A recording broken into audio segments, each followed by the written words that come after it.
Olá, Deus abençoe sua vida, seu coração, seu espírito. Agora, depois de vários encontros, contextualizando muita coisa, agora a gente começa a adentrar. Queria convidar você para essa viagem. Que viagem? De maneira mais grossa, grotesca, houve 3 movimentos de entrada para a reconstrução. Então, eu quero convidar você para essa viagem. Que você e eu possamos entrar em cada movimento desse, se ver em cada movimento desse, agora entendendo um pouco mais o contexto profético. Quero pedir muito, pastor Adriel, que você nos ajude. Agora, nós queremos entrar nessa primeira caravana para começar a reconstrução. Quem que a gente ouve, com quem que a gente fala, do que eu tenho que me desvencilhar, quem vai, quem fica. Como diria aquela canção, quem é que vai, eu vou. Então, por favor, nos ajude. É muito legal, né? Assim, é muito interessante o movimento de Deus na história, porque sob o império de Nabucodonosor II, Israel é sitiado e são 3 levas de deportação. Leva de deportação. Tirados de Israel e levados para a Babilônia. 3 retiradas. 3 retiradas. Na terceira, como a resistência continuava, aí ele entra e destrói tudo. Ponto. Então, quando você fala que há 3 levas de deportação de Israel para dentro da Babilônia, eu estou certo se eu pensar que quando você falou que primeiro destruíram os muros. Primeiro os muros. Depois a cidade e por fim o templo. Por fim o templo. Por isso são 3 níveis de deportação. E 3 níveis de destruição também. E 3 níveis de destruição. E aí, quando então Ciro decreta, o povo começa a se movimentar. Eu já vou ficando muito doido, porque... Eu sei. Porque são 3 níveis, ok. Não, fala. Não, aqui vamos lá. Vamos? Então tá, você que sabe. Mas é muito significativo, né? Porque capítulo 52, verso 7 de Jeremias, ele vai dizer que houve um momento que abriu uma brecha na muralha. Ali começou, abriu a brecha na muralha. Porque até então, o Império Babilônico já estava na terra de Israel, mas Jerusalém permanecia firme. Mas quando abre a brecha na muralha, acabou. Dali em adiante, eles destroem a muralha, eles destroem a cidade e, por fim, destroem o templo. Porque isso me mostra a queda. Primeiro, vendo a mulher que o fruto era desejável, janelas, muros, entradas. Sim. E que era desejável para se comer, agora já está dentro da cidade mexendo com os desejos. E já por desceu fim, pro ventre já. Já desceu para o ventre. E por fim, é boa para dar entendimento, árvore do conhecimento do bem e do mal. O homem até agora ele não entendia, ele respondia pela natureza, caiu. Não ameis o mundo, nem aquilo que no mundo há. Porque a concupiscência dos olhos, a concupiscência da carne e a soberba da vida. Vendo a mulher que a fruta era boa, a árvore era boa para se comer, vendo concupiscência dos olhos. E desejável para se comer, concupiscência da carne. E boa para dar entendimento, soberba da vida. Aí você vê esse movimento triuno que é tão marcado na identidade das coisas do Espírito, né? Exatamente. Ok. Desculpe e a restauração não poderia ser diferente. Ela se dá também em 3 níveis, em 3 levas de retorno, cada uma com uma missão. A primeira leva, ela vai reconstruir o templo, só que aí na reconstrução não é de fora para dentro, não reconstrói muro, cidade e templo. Na reconstrução vai lá no cerne e começa pela reconstrução do templo. Porque inclusive, como nós vimos no texto de 2 Crônicas, a ordem foi que ele reconstruísse, a ordem dada para Ciro foi que ele reconstruísse um templo para o Senhor, primeiramente. Então, por isso, a missão inicial, capitaneada por um descendente de Davi, não podia ser por outra pessoa, Zorobabel, cujo nome significa nascido na confusão, ou semente da Babilônia, ele volta com a intenção de reconstruir o templo. Essa é a missão fundamental. Os historiadores estimam que voltaram entre 45 mil a 50 mil judeus com Zorobabel para essa missão. Então veja, é bastante gente. Não era só mão de obra para o templo. É o templo mesmo sendo restaurado. É o povo do Senhor sendo restaurado. Não é a mão de obra para construir as pedras do templo, o local físico. É a reconstrução do espírito de um povo que está acontecendo. Mas eu acredito exatamente assim. Não sou eu fazendo a obra, mas enquanto eu faço a obra de Deus está sendo feita. Exatamente. É muito forte isso. A obra de Deus está sendo feita, porque ainda que há aí possibilidades de críticas sobre colocar o homem no centro, coisa desse tipo, não é o ponto. Não é o ponto. Não é o ponto, mas eu gostaria de dizer uma coisa. Que a obra da igreja é a expansão do reino. A obra de Deus é a expansão do reino. Né? A obra da igreja ela é a expansão do reino. Mas a obra de Deus não. A obra de Deus sou eu. A obra de Deus sou eu. O que Deus está restaurando é o Juscelio. Enquanto eu faço, ele me refaz.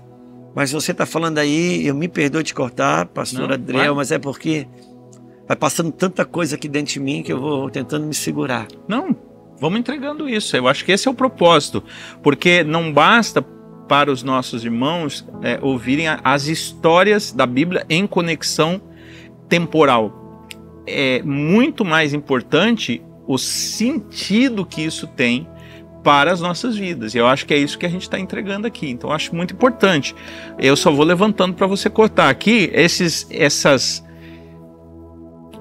pistas que o próprio processo histórico vai entregando. Porque é muito interessante, né? Porque as pessoas só estão vivendo, elas não estão vendo o que Deus vai fazer em que aquilo significa, elas estão vivendo. Mas à medida que elas vão vivendo, aquilo vai anunciando a história da obra de Deus. A obra de Deus na historicidade das pessoas, das gerações, dos ciclos temporais. Ele não perde em nada. Tudo ele deixa uma marca da sua voz, da sua palavra. E ele está deixando uma marca de sua voz aí. Então, volta essa geração. Outro ponto importante desse primeiro ciclo, né? Só para a gente se situar, então nós estamos no ano 536, quando então Ciro autoriza a primeira retorno e voltam capitaneada por um líder chamado Zorobabel, mas é também o tempo, nós não temos a certeza se Daniel já morreu, mas ele está muito velho, ele é um octogenário, algo por aí. Tem entre 80 e 90 anos. Ele é bem velho, então ele não volta. Eu gosto de imaginar que ele queria voltar. Um homem que passou a vida orando todos os dias, com a janela aberta para o lado de Jerusalém, queria voltar. Mas talvez como Moisés, ele não volta. Mas ele entrega esse bastão. E esse homem, Zorobabel, é um homem de governo. O sentimento que eu tenho, com todo respeito, Daniel não voltou porque ele nunca saiu de lá. Ela nunca saiu dele, né? Ele sempre esteve lá. Sabe, aquela percepção até teológica do fato de que daqueles que concordam que todos os apóstolos foram assassinados. Sim, menos João. Menos João, porque João foi até a cruz. Então ele foi o único que não foi morto, porque ele morreu em vida. E quem morre em vida, Deus não precisa matar depois. Uau. Então ele não precisou ser morto, porque ele já morreu o dia que ele foi. Todo mundo ficou em algum ponto. Pedro foi o que chegou mais perto, mas também ficou. O único cara que vai até a cruz. E Deus disse, cara, esse cara já morreu vivo, eu não vou precisar matar. Os outros precisaram entregar uma morte que se negaram a entregar naquele dia. Sim. Então para mim Daniel não voltou, porque ele nunca saiu. O cara que teve mais presente em Jerusalém, eu acho que foi Daniel, não é possível. Porque como você falou, 70 anos, Jerusalém ruída, mas ele tem uma janela de oração aberta, voltada para aquele lugar, como se estivesse vivendo o seu esplendor. Exatamente. E é muito forte isso. Eu vou E deixar a você ele continuar. entrega essa chave de compreensão que ele então entrega para uma outra geração de profetas, porque Deus não deixa aquela comitiva sem voz profética. Eita! Deus não deixa. A reconstrução não acontece sem a voz dos profetas. E ele entrega para Zorobabel 2 homens de valor que já estavam nascidos, eles não eram novos, eles já eram homens feitos. Então, quando o decreto de Ciro sai, eles já estão vivos, eles já estão sendo, eles eram profetas da Babilônia, ou da Pérsia agora, não é? Mas eles abraçam o chamado de Ciro e sabem que aquilo é com eles e eles voltam com Zorobabel. Então, a primeira leva de retorno, e aí eu acho que é bom situar os irmãos e irmãs que estão nos acompanhando, aí nós estamos propriamente dentro do livro de Esdras. Em qual capítulo? Esse processo que nós estamos descrevendo agora, que eu estou chamando aqui de primeira leva de retorno, ele está narrado nos capítulos 1 a 6 do livro de Esdras.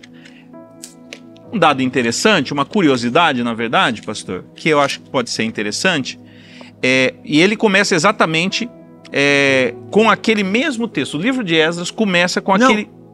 De verdade, eu confesso para você que eu nunca tinha me percebido. Agora eu vi que os últimos versículos antes de iniciar Esdras, que é o versículo 22, 23... Ele está repetido no começo de Esdras. Ele está repetido no começo de Esdras. Exatamente. Que coisa fantástica. Isso Exatamente. Aqui, ele está dizendo, olha, emenda isso aqui, porque isso aqui... Aqui é a continuidade da história de Deus. Pronto, no seu povo. Então, é exatamente a replicação daquele texto. E ele continua no versículo 4, desculpa, no versículo 5, de Esdras 1. Então se levantaram os chefes de família de Judá e Benjamim. Eu acho que cabe ler o versículo 2 e 3 de novo. Pode ler. No primeiro ano do rei Ciro, rei da Pérsia, para que se cumprisse a palavra do Senhor, que está em Jeremias capítulo 25, de 11 a 29, 10, por boca de Jeremias, despertou o Senhor o espírito de Ciro, rei da Pérsia, o qual fez passar um pregão por todo o seu reino, como também por escrito, dizendo, oh meu Deus, olha que forte isso aqui. Ele não só mandou um edital, como ele acionou. Porque passar um pregão é gente pregando mesmo, né? Passar um pregão é ser lido. Porque hoje passar um pregão é um documento que você autentica no cartório. A minha versão diz que se proclamasse. Era gente... Era um enviado, um emissário real com papel na mão, provavelmente, né? Papel, força de expressão, não tinha papel ainda. Mas com o édito na mão e gritando na praça. Como também por escrito dizendo, assim disse Ciro, rei da Pérsia, o Senhor Deus do céu, me deu todos os reinos da terra e me encarregou de lhe edificar uma casa em Jerusalém de Judá. Quem dentre vós, de todo o seu povo, seja Deus com ele, suba a Jerusalém de Judá e edifique a casa do Senhor, Deus de Israel. Ele é o Deus que habita em Jerusalém. Agora é com você. E aí está um pouquinho expandido aqui do que o édito que está no finalzinho de Crônicas, né? Porque aí continua, todo aquele que restar, ainda é o édito, seja qual for o lugar que habita, que os homens desse lugar o ajudem com prata, ouro, bens e gado, além das dádivas voluntárias da casa para a casa de Deus em Jerusalém. Uma coisa que é inegável, todo movimento de restauração significativa de qualquer projeto de Deus sobre a face da terra passa indubitavelmente também pelo movimento de provisão. Provisão financeira. Provisão financeira. E aqui isso é muito significativo para nós. Por quê? Porque a gente, agora o que acontece? Queria que vocês se ligassem nisso. Deus está propondo algo de uma restauração de princípios, valores, fundamentos. E a gente quer ser mais espiritual que Deus e quer fazer isso sem dinheiro. Porque destruir as coisas de Deus por causa do dinheiro, e agora Deus quer reconstruir coisas que passam pelo dinheiro. Eu digo, não, vamos reconstruir sem dinheiro. Vamos ter uma condição de evangelizar o mundo, tipo, sem...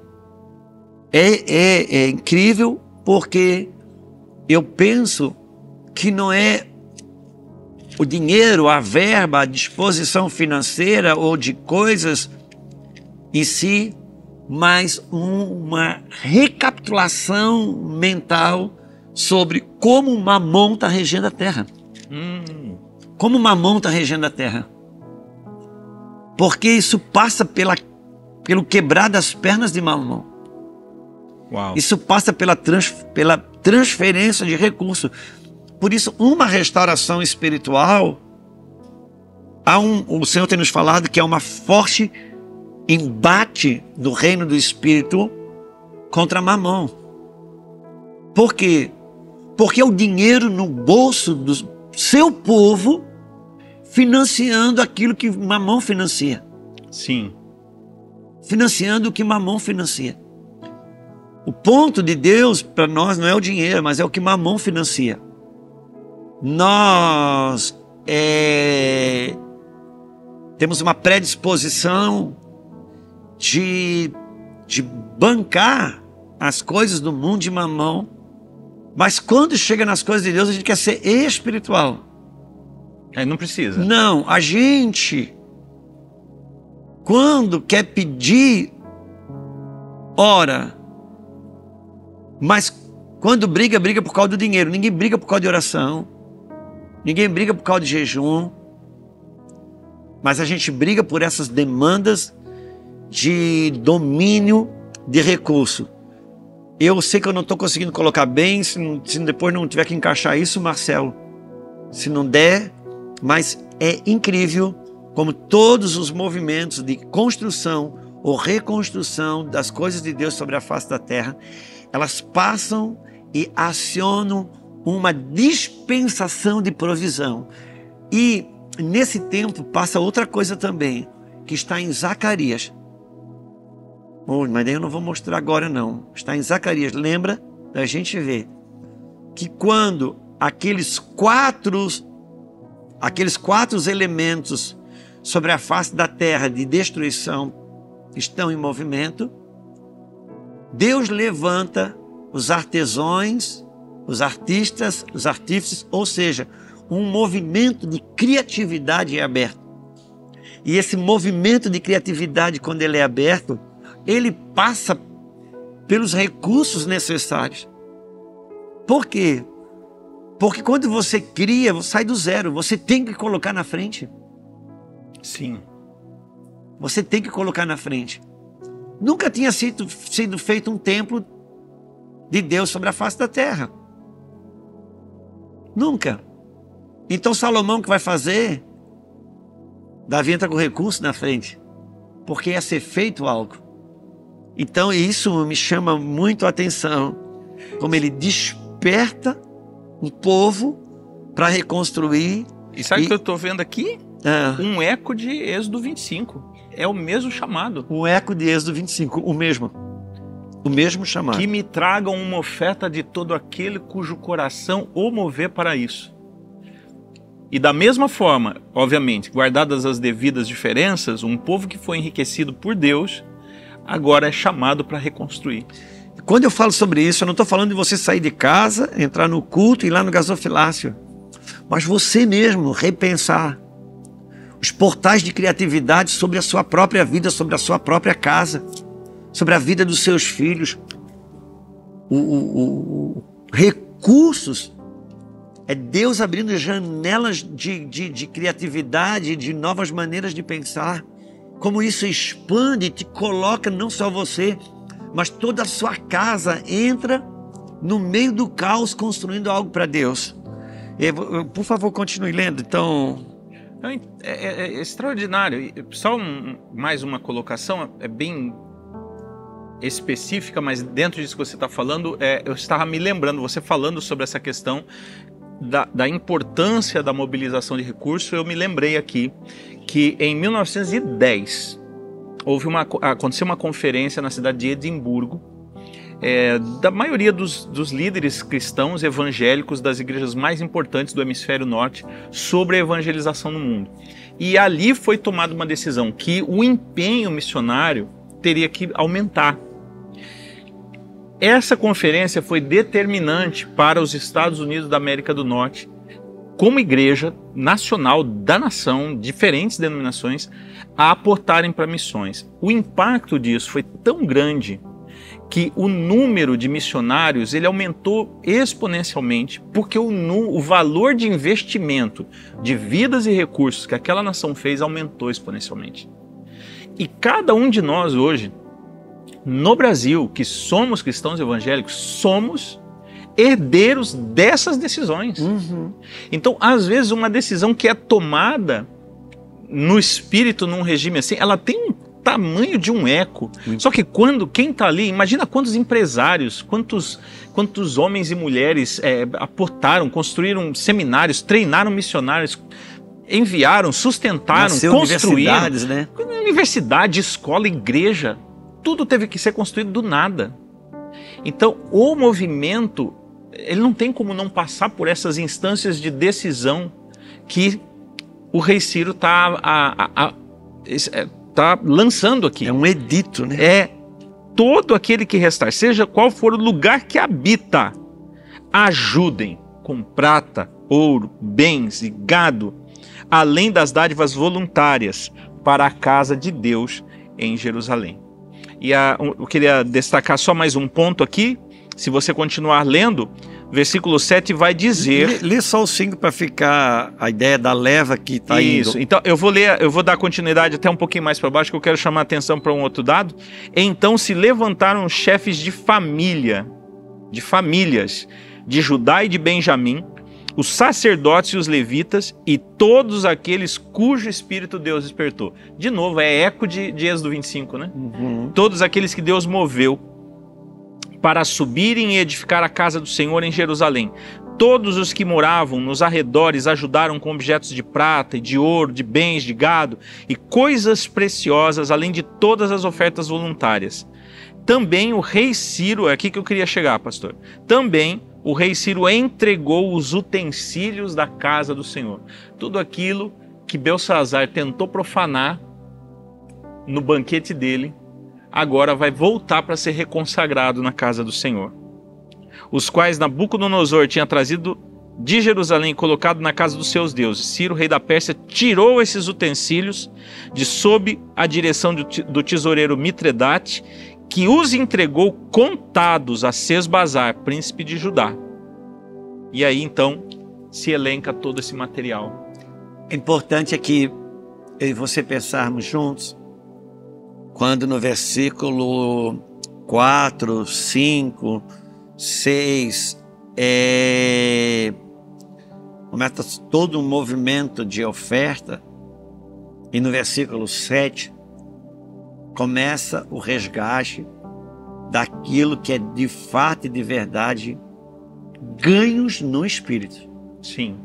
Aquilo que é de fato e de verdade recuperação do espírito. Porque quando no capítulo, esse versículo 7, trocentos principados caíram aqui. Quando os utensílios sagrados que foram saqueados da casa do Senhor, voltam para a casa do Senhor. Como a aplicação disso para mim, para você hoje, é que eu sou casa do Senhor e você é a casa do Senhor. Os utensílios sagrados de Deus, voltando do templo de Deus, voltando para a casa de Deus, é a restauração, é a recuperação da sua adoração, é a recuperação da sua paixão, é a tua reconexão com o teu chamado, é a tua recuperação com aquela rendição. Os utensílios sagrados, de fato e de verdade, começam a voltar voltar, porque a partir de um movimento de alguns líderes e que provocam também esse movimento de ofertas, templos, vidas começam a ser afetadas, a restauração da verdadeira adoração começa a acontecer. Aqui começa o verdadeiro ganho. Se a gente não passar pelo versículo 4, 5 e 6, que é o movimento das ofertas, dificilmente você chega no 7. Se você passar pelo 4, 5 e parar no 6, era melhor que você não tivesse nem começado as ofertas. Porque aí você fica 2 vezes pior. É quando você para no dinheiro. É quando você para nas conquistas. É quando você para no benefício que a restauração começou a te entregar. Por quê, Adriel? Começa a vir um nível de unção, começa a vir um nível de graça, começa a vir um nível de reconhecimento. Isso é o recurso, tem que ser um meio para você saquear, para você buscar os utensílios sagrados do Senhor. Aqui é uma linha fina. É verdade. Então, quando o diabo, ele faz com que uma pessoa transforme o meio no fim, põe tudo fora. Então, o Senhor realmente está restaurando,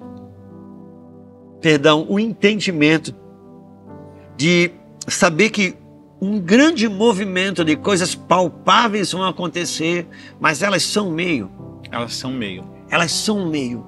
Toda aquela riqueza, gado, prata, ouro, era só para fazer chegar e o templo levantar. Exatamente. Elas não tinham um fim em si mesmas. Não, elas tinham o fim de restaurar o templo, porque se não restaura o templo, como que os elementos sagrados voltam? Sim. Então, quando voltam os elementos sagrados, o utensílio sagrado para dentro do templo, sabe o que acontece nesse dia, nessa hora?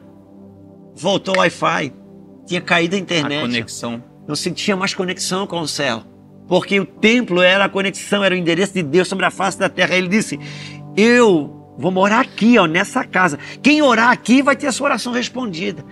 Sabe, quando volta a senha, volta a conexão, voltou a energia, a luz volta a reinar, os avanços de Deus.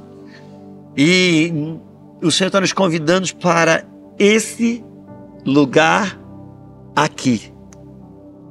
Uau! É isso. E tem um detalhe aqui que é muito interessante, né? De todos, se a gente ler depois, você pode ler quando você tiver aí, pode pausar, pode ler depois. Se você continuar a leitura do capítulo 1, você vai ver ali até o final todos os utensílios e objetos. Falta um elemento que é importante, que não volta, que é a Arca da Aliança. A arca não volta. A gente não sabe o que aconteceu com a arca, mas ela, que seria o elemento fundamental do templo, se o templo restaura o Wi-Fi, ela é o roteador, né? ela é a própria energia, né? É a própria energia ali, é a própria manifestação ali física da glória de Deus, e ela não volta. E eu fico imaginando o quanto isso foi um problema para essa geração, porque todo mundo sabia fazer conta e conhecer a história, que como Deus foi reinar no primeiro templo, como ele desde o tabernáculo reinou e se manifestou. E aí, como que vai ser? Eu me ponho a pensar o quanto isso se tornou um problema para uma geração que estava reconstruindo, mas não tinha certeza se o fecho final, né? A gente está pagando todo esse preço, a gente está deixando tudo, a gente vai enfrentar inimigos, a gente vai ter que reconstruir a vida pessoal numa terra estrangeira. Neemias vai nos dar conta que muita gente se endividou e teve que vender filho para poder pagar a dívida, e foi reclamar com Neemias lá, capítulo 5 de Neemias, depois a gente chega lá. Houve muita injustiça dos próprios irmãos, ou seja, não era uma coisa bonitinha, fácil, tudo dado, é obra de Deus, vamos lá, vai dar tudo certo. Não, havia um alto preço sendo pago, mas sem a certeza de como isso ia haver esse desfecho. E eu fico imaginando que é por isso que estão os profetas Ageu e Zacarias lá. Porque a restauração, ela vai passar pela restauração da mentalidade da geração que está reconstruindo. Porque eles não podiam se pautar no que Salomão fez, no que Davi fez. Era o mesmo princípio e o mesmo resultado, mas o modo não era. eles estão levantando das cinzas, eles têm que cortar, lavrar pedras novas, eles têm que enfrentar dificuldades, e ainda tinha dúvida, e como vai ficar o Santo dos Santos? Porque não vai ter, a gente vai fazer outra arca? Como que vai ser isso? E é o ministério de Ageu e Zacarias, que inclusive Zacarias vai se dedicar mais ao sacerdócio, a Josué, e o de Ageu, que vai se dedicar mais a falar sobre a Zorobabel e sobre o resultado da casa, que vão ser importantes sobre isso. Então, a primeira leva de restauradores, vamos chamar assim, ela vive um desafio muito intenso de trabalhar com certas medidas, com certas provisões, mas com um nível de incerteza bem forte sobre o resultado. Isso vai testá-los profundamente. Então, os capítulos 1, e aí mergulhando nesses textos, que nós já lemos com a pastora Lulu, os capítulos 2, vamos deixar de fora, né? Embora ele é aqui o chamado, mas então, o 2 que nos narra a lista, não é, de todos esses reconstrutores, esses edificadores, o 3, o 4 e o 5, que narra as exortações de Ageu e Zacarias e também uma oposição enfrentada pelo povo, eles estão dentro do livro de Esdras, mas Esdras ainda não está dentro desse contexto. Isso que é interessante. Esdras ainda está lá. Deus ainda está preparando o coração de Esdras. Quem retorna é Zorobabel, o povo e os profetas Ageu e Zacarias. E a obra fundamental a ser realizada é a instalação ou a reconstrução do altar e do templo. Aqui eu acho que vale a pena lembrar que o altar ele não fica dentro do templo. Você pode consultar uma maquete, um desenho do antigo templo e também do tabernáculo. Se a gente conseguir, a gente vai colocar para vocês também em tela. A gente vai verificar isso na pós-gravação. Eu vou verificar com os meninos. Mas você tinha um muro ou uma cerca, vamos chamar assim. No tabernáculo era uma cerca, um fechamento que separava tudo que é profano, mundano, secular para fora, daquele portão para dentro. E depois no templo de Salomão vai ser um muro, e nesse também vai ser, do que entra para dentro da margem do templo, que é chamado de átrio. Ali você tem o altar. E aí, então, depois do altar, que era onde eram feitos os sacrifícios para Deus, e aí depois você tem o templo em si, que é separado em 2 compartimentos, 2 salas, a primeira chamada Lugar Santo e a mais profunda, mais interior, Santíssimo ou Santo dos Santos. A reconstrução começa no altar, esse lugar primeiro de aproximação do lugar onde Deus habita, que é onde eram realizados os sacrifícios. E é isso que a gente encontra narrado no capítulo 3, versículos 1 a 6 de Esdras. E aqui tem uma questão interessante. Eu vou ler os versículos rapidamente para a gente colocar isso. Quando chegou o 7º mês e os filhos de Israel já estavam morando nas suas cidades, o povo se reuniu. Aqui a gente tem que imaginar os entornos da cidade de Jerusalém, tá bem? As vilas nos entornos de Jerusalém. O povo se reuniu, e aqui entra novamente aquela expressão que tem sido cara para nós nesses dias, né? Desde aquela pregação do pastor Luiz Eduardo, que falou sobre o homem coletivo na conferência Odres Novos, o homem coletivo que Deus está construindo na igreja. A gente enxerga isso aqui. O povo se reuniu como um só homem em Jerusalém. Então eles estão com a incumbência de construir suas casas, de se alojar, de resolver que terras vão pegar, o que vão fazer para se sustentar, mas há uma missão que eles precisam se conectar a elas, que é a missão que os levou para ali, que é a missão da reconstrução. Eles se reúnem como um só homem em Jerusalém. Então, aí aparece aqui pela primeira vez, levantou-se Jesua ou Josué, Josué. Acho que cabe aqui, você citou isso em algumas das suas pregações ultimamente, né? Ele fala Josué. No hebraico, nós encontramos duas grafias para esse homem, esse nome, que é Yeshua ou Yehoshua. São variações da grafia, mas que são traduzidas simultaneamente ou por Jeshua ou por Josué, que é, de certa forma, o mesmo nome atribuído a Jesus. Nós verbalizamos Jesus porque essa é a forma do grego de se pronunciar, de se transliterar o hebraico. Por isso que ficou Jesus. Mas o nome Jesus também tem o sentido de Josué. Sim. Né? Então é a primeira vez que aparece aqui, então, pastor, a figura do sacerdote. Então nós já temos o governador, agora aparece a figura do sacerdote. E aí dá a linhagem dele, filho de Josadaque e seus irmãos sacerdotes, e Zorobabel, que nós já mencionamos, o governador, filho de Sealtiel e seus irmãos, e edificaram o altar do Deus de Israel para oferecerem o holocausto sobre ele, como está escrito na lei de Moisés, homem de Deus. Firmaram o altar sobre suas bases, ou seja, lançaram o alicerce do altar. E, apesar de estarem sob o terror dos povos de outras terras, ofereceram sobre ele holocaustos ao Senhor de manhã e de tarde. Celebraram a festa dos tabernáculos, como está escrito, e ofereceram holocaustos diários, segundo o número ordenado de cada dia. Depois disso, ofereceram o holocausto contínuo e os sacrifícios das festas da lua nova, e de todas as festas fixas do Senhor, bem como os sacrifícios dos que traziam ofertas voluntárias ao Senhor. Desde o primeiro dia do 7º mês, começaram a oferecer holocausto ao Senhor, embora ainda não tivessem sido postos os fundamentos do templo do Senhor. Eles estão fazendo um movimento para a presença de Deus. Eles estão entrando.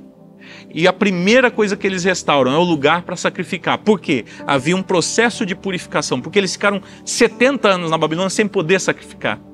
Aqui eles estão voltando para um ciclo que trabalha a vida deles para colocá-los de novo num lugar. E aí começa então a reprodução dos sacrifícios do altar. Todos esses animais não puderam ser criados ali em Israel, eles estão vindo da Babilônia com eles, ou estão sendo comprados dos povos. Os recursos para isso são aqueles que você mencionou agora há pouco. É o recurso que foi levantado na Pérsia, sob Ciro, e agora está viabilizando a construção do relacionamento com Deus. Porque a reconstrução do relacionamento, da purificação, da santificação, ele é feito a partir dos sacrifícios. Os sacrifícios exigem animais, os animais exigem crias e etc. E eles estão crescendo nisso e se preparando para a segunda etapa, que é colocar o templo do Senhor.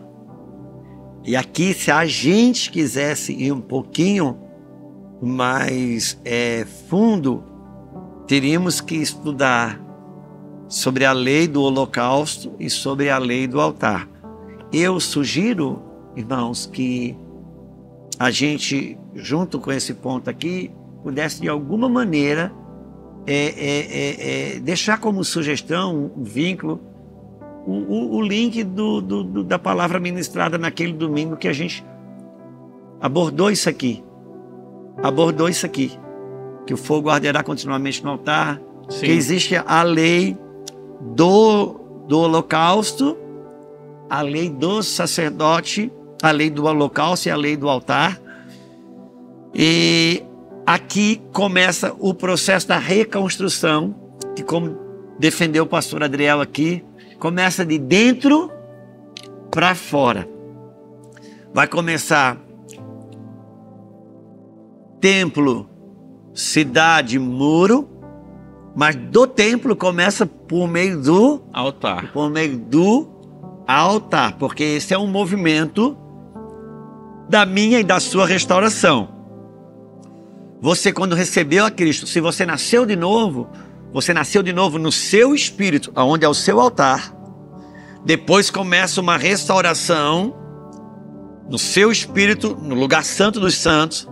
Depois passa uma restauração na sua alma, no lugar santo. E por fim, a restauração no seu corpo, que é o átrio. Você tem todo o templo. Então, espírito, alma e corpo, de dentro para fora. Como o pastor Adriel bem mencionou aqui, também como palavra profética para a realidade da reconstrução de Jerusalém. Você tem o Vale dos Ossos Secos. Como que funciona o Vale dos Ossos Secos? Primeiro o osso, depois nervo, depois músculo, depois pele, ou seja, de dentro para fora. Porque necessário vos é nascer de novo. Então eu fui salvo no Espírito, estou sendo salvo na minha alma e serei salvo no meu corpo. Porque é o sentido inverso da morte de Adão. Adão morreu no Espírito, foi morrendo na alma e por fim morreu no corpo. Sim. E eu estou nessa reversão da morte para a vida. Eu começo o altar, meu espírito, lugar santo. Deus está restaurando agora a minha alma, o santo dos santos, o meu espírito, o lugar santo a minha alma. E por fim eu vou ganhar o corpo. Uau. Então serei o templo do Senhor por completo, na sua plenitude, por ocasião da ressurreição dentre os mortos. Uau. Então é um movimento que já existiu, que está existindo e vai existir. Isso, embora seja... Isso não deve ser algo complexo para nós. Ele pode ser novo num primeiro momento, mas ele precisa ser pensado, meditado, comido, vivido, até que deixe de ser algo complexo, até que deixe de ser algo difícil. Uma coisa já começou, a restauração do altar. Por que a restauração do altar foi possível na minha vida? Se estou no cativeiro babilônico, não tinha sacrifício, porque não tinha um cordeiro. Quando voltou a possibilidade do sacrifício, o cordeiro voltou para o altar. Voltou para o altar sacrificado, trouxe vida para o altar, porque agora o fogo volta, porque esse sacrifício, o cordeiro, que é Jesus, ele é aceito por Deus, então o fogo do Deus volta para o altar, e o fogo arderá continuamente no altar e não se apagará. O sacerdócio, que sou eu, meu sacerdócio agora começa. Até então eu era um barro que falava e andava, ou andava e falava. Agora eu sou um sacerdote, o sacerdócio volta. Os utensílios do templo sagrado, a adoração, a devoção, a audição a Deus volta. E uma verdadeira manifestação de restauração acontece. Os que vão sendo meio que pioneiro nisso... Quando eu falo pioneiro, ouça, quando eu falo pioneiro, eu não estou falando que nunca veio ninguém antes de você. Eu estou falando daqueles que se apresentam como pioneiro dentro de uma sequência. Vamos lá. Se eu compliquei até agora, eu vou melhorar. Quantos filhos Jacó tinha? 12. Rubem era quem? Seu primogênito. Só que não. Primogênito era José. Porque no meio da sequência ele levanta os pioneiros, no meio da sequência ele levanta os libertadores, no meio da sequência ele levanta os pioneiros. Ele inverte a ordem. Ele inverte a ordem. Por isso que muita gente se dedicou a esse trabalho. Mas no capítulo 2 vai trazer o nome dos pioneiros. Por isso que muitos últimos serão primeiros, mas muitos primeiros serão últimos. Pega o capítulo 2, que a gente praticamente pula porque parece ser chato. A lista dos que voltaram? É, porque há um memorial diferente para quem é pioneiro. E quando que você é um pioneiro? Você é um pioneiro dentro da sua própria geração. Sim. Viveu uma vida dentro da igreja, viveu coisas ruins, coisas boas, maravilhosas. Daqui a pouco vem o ruim, deu tudo errado. O pastor adulterou, virou comércio, bababá. Você foi ferido, você foi xingado, foi tido como demônio. Quem tocar em você, você está com lepra. Quem tocar em você é leproso.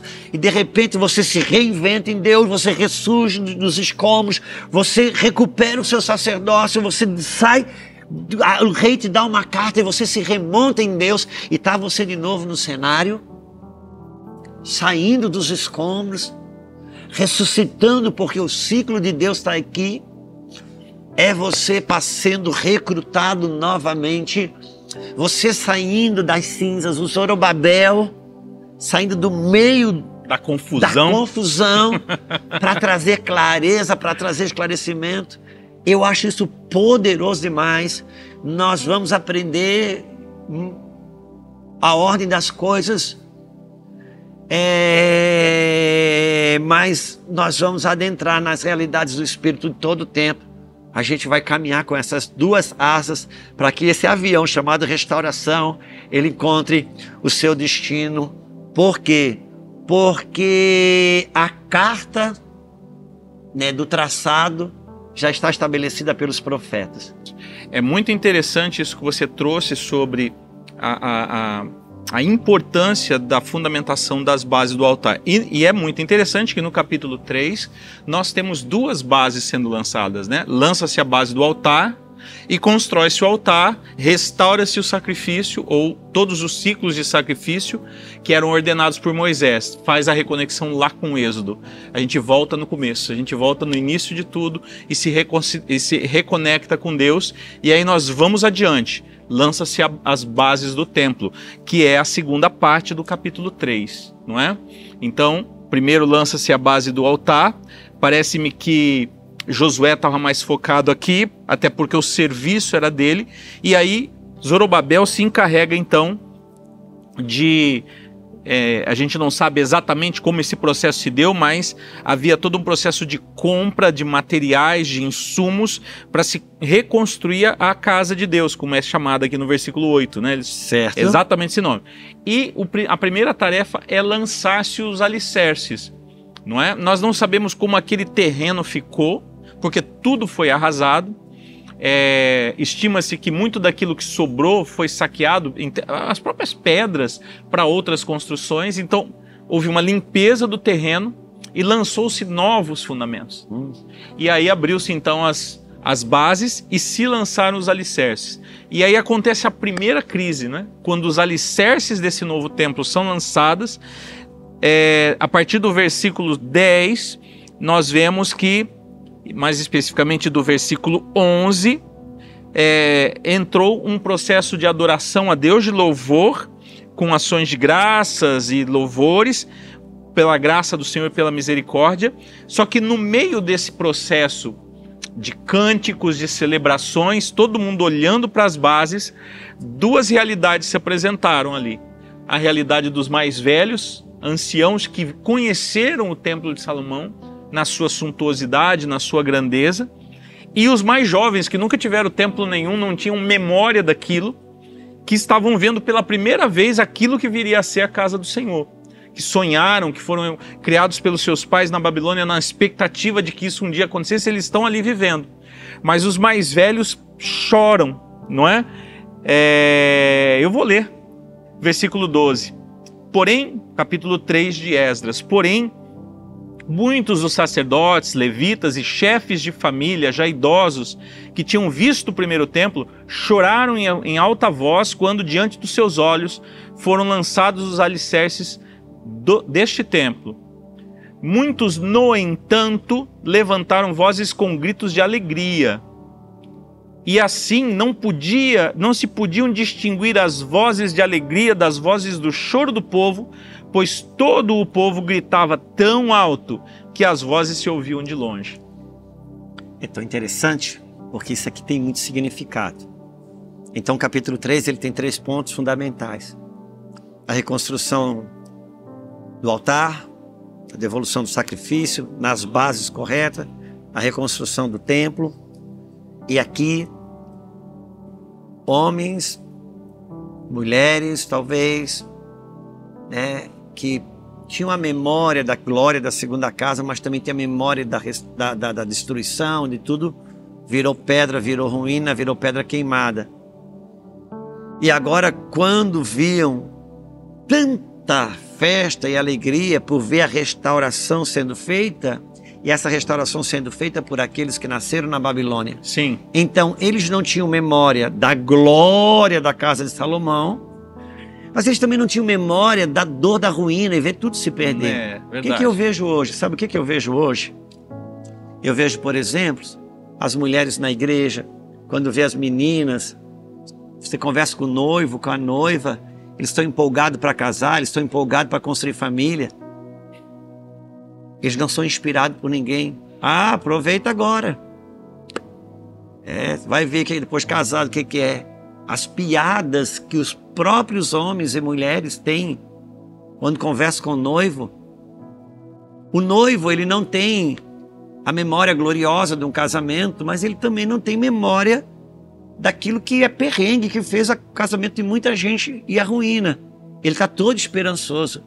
E às vezes ele corre o risco de ter essa alegria abafada por esses. Você ouve um casal hoje na igreja dizendo: nós queremos ter 3 filhos. Deixa vir um primeiro. Exatamente. Deixa vir um primeiro para você ver. Sabe quando quem se desalinhou com os propósitos de Deus e viram ruir a casa de coisas que já foram boas? Então, mas o que lindo aqui, e é que nós estamos se introduzindo, é que o júbilo de quem dava glória acabou misturando, mas era mais alto. Era mais alto. Era mais alto. E eu penso que até os que choravam no meio do caminho foram sendo afetados. Por isso que tem uma pergunta para mim, para você, Adriel, e para você que tem mais de 35, 40 anos e tem mais de 10, 15 anos de igreja. Teu grito é um grito de desestímulo para quem está acreditando que as coisas de Deus são lindas, são maravilhosas, são reais, não que são românticas, que elas não vão ter problemas, que elas não vão ter dificuldade, porque a dificuldade não precisava falar, já estava ali. Estava dada. A dificuldade estava ali, estava tudo em ruína, a dificuldade estava ali, tinha adversário, a dificuldade estava ali, tinha decretos falsos que foram arrumados, o 8 de janeiro tinha acontecido, tinha gente com Bíblia na mão presa. Isso já estava ali. Mas tinha um povo dizendo: Deus está abrindo uma janela de restauração. Então a gente corre o risco de usar as memórias da demolição e de uma glória que foi vivida que não vive mais, e a gente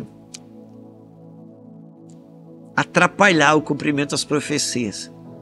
Então fica esse ponto de reflexão para nós.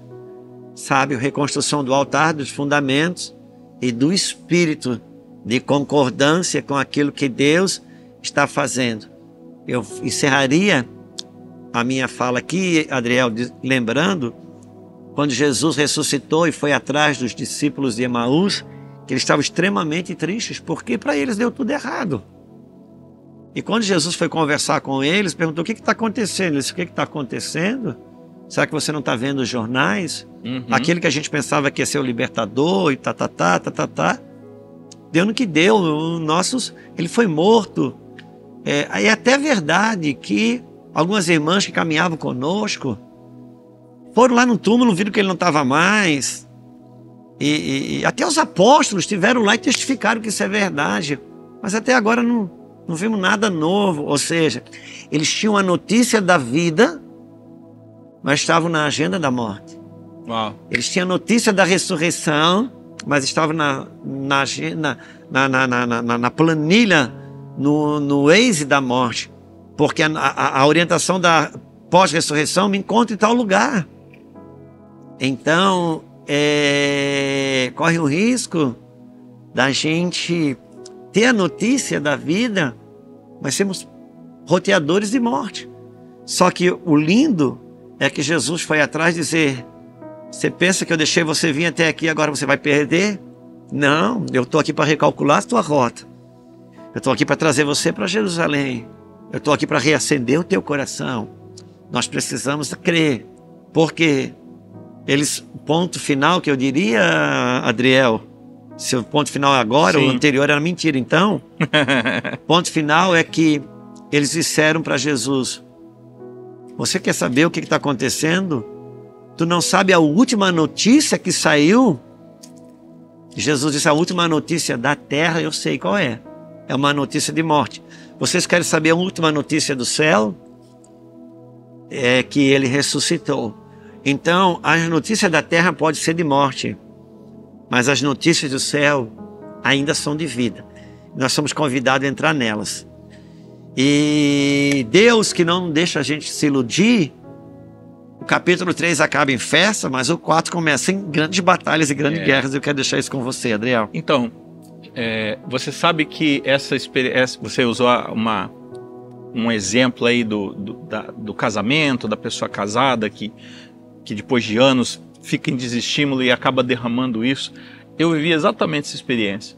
Porque eu sou filho de um casal que sofreu muito por causa das mazelas, das dores mal curadas, mas casaram-se debaixo de uma aliança com o Senhor e lutaram a vida inteira para ficar juntos. Tiveram dificuldades, eu como filho mais velho vivi as principais, eu acredito, e estão juntos até hoje, 52, 53, não, 56 anos de casamento.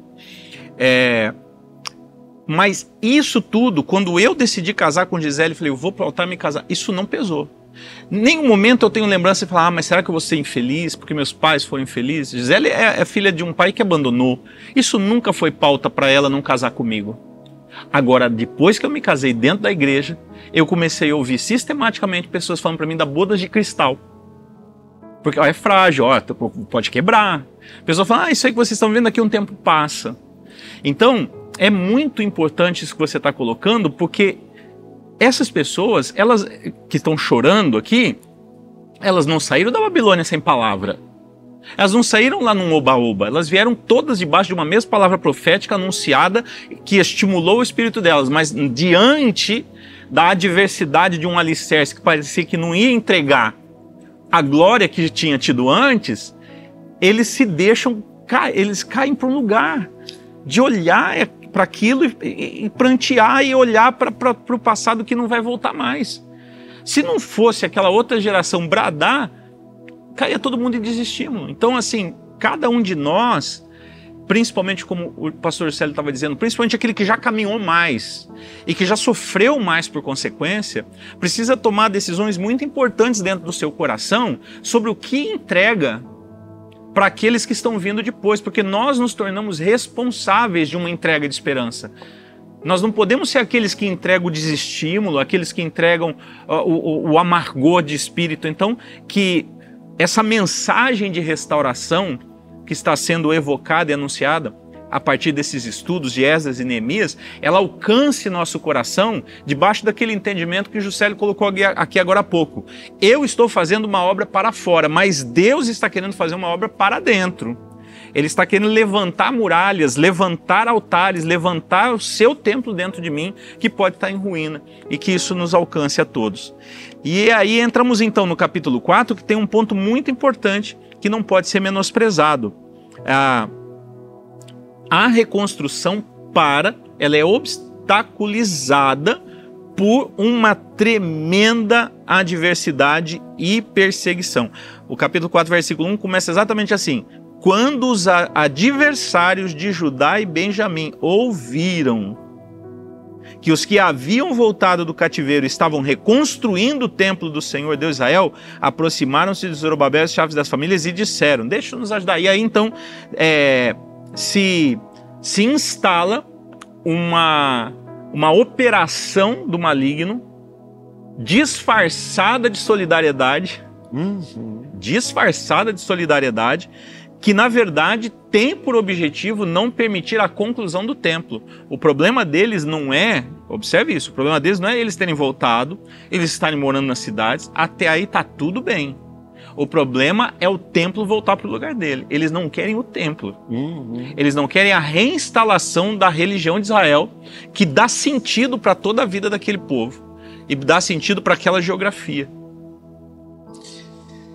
E nós vamos ver que de alguma maneira eles conseguem isso lá na frente. Quando Tobias vai morar dentro das recâmaras do templo. Dentro do templo. Então, eles foram nós vamos indo, chegar lá. foram indo. Deixa anotado. Foram indo, nós vamos ver se eles lá... não conseguem impedir a reconstrução, mas eles vão dar um jeito de se infiltrar para impedir o culto. Vai mostrar aqui no capítulo 2 e 3 que eles tentam se unir à reconstrução. É quando o profano tenta se misturar com o sagrado. É quando as coisas do mundo querem fazer parte. Sou eu querendo servir a Deus na carne. Versículo 4, então as gentes da terra desanimaram o povo de Judá, inquietando-no no edificar, alugando contra eles conselheiros. Ou seja, o fake news já existia naquela época. A fake news já existia naquela época. Complôs, mentiras, narrativas contrárias. Você vai ver que o quanto que isso fala, e aqui eu penso que nós podemos voltar no nosso próximo ponto, a partir do 4, para dar um pouco mais de colocação nessa resistência, porque isso fala da nossa restauração como templo, Sim. da restauração da nossa identidade em Cristo Jesus, e nós vamos ver aqui, o que faz o povo de Deus, Zorobabel, ter força para fazer igual o Rock Balboa, ouvir a música do céu e virar o jogo. Foram os profetas, e nós precisamos ir lá ver aonde que isso foi falado, e nós vamos ver isso no nosso próximo episódio, e vamos ver também que há uma reconstrução que está acontecendo nesse templo chamado Juscelio, nesse templo chamado Adriel, e em você que está aí nos assistindo agora, e que o diabo, Satanás, e nós vamos ver isso no profetismo de Zacarias, ele só tem um objetivo, que é